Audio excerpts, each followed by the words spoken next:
We have a Wolf gas. The model is DF304. And the customer's complaint is that this tiny burner is not lighting up on one option here. So if you turn it on from here, you can see it's working. And you can also go on simmer, which gets low.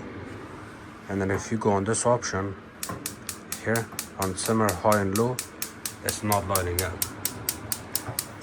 So there's two ways you can fix this. One, you can remove the knob. You remove this plastic piece. You remove these two screws, and then you will have full access to the back of the gas valve. Let me see if I can show you. There's three tiny screws there. There you can stick a flat screwdriver in there. You see that green one?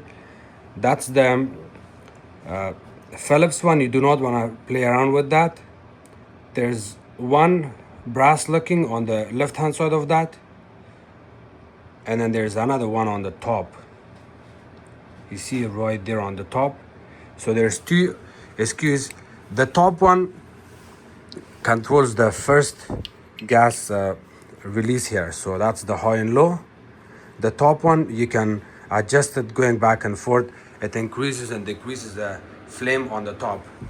And then the lower part, the lower brass flat screw that you can add there is for the simmer, for high and low. If you want to adjust it from there, you can stick a flat screwdriver there, something like this, and then play around with it. So by going counterclockwise, it increases the flame size. By going to clockwise, then it kind of cuts it off. It minimizes the gas flame, or it lowers it. That's the way you're supposed to adjust it. But if your high and low simmer is not working at all, and in this case it's not working, then the only solution is to replace the gas valve assembly. So this shaft goes into the gas valve. You need to replace that. And the gas solenoid valve shaft wiggling like this, too much play is not good. So when you go in a customer house and they're complaining for that burner, or for any of the burners, but especially today it's this one, do not just fix this one and call it a day. You have to check your gas valves on all of them. So you can hold the knob in your hand and kind of wiggle it back and forth.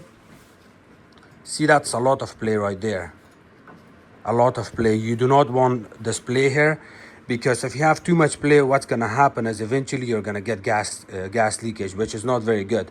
So if you're replacing this gas valve and there, please give your customer the estimate and recommend a replacement of all of these gas valves.